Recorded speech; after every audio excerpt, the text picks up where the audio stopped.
मैं भीतर जाकर आपका संदेश पहुंचाता हूँ। वो अवश्य मुझे बुलाएंगे।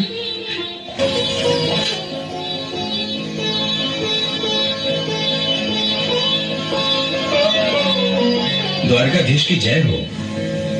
आज्ञा हो तो एक संदेशा सुनाऊं? शीघ्र ही कहो, क्या संदेशा लाए हो? प्रभु, द्वार पर एक ब्राह्मण आया है, आपसे मिलने की आज्ञा चाहता है।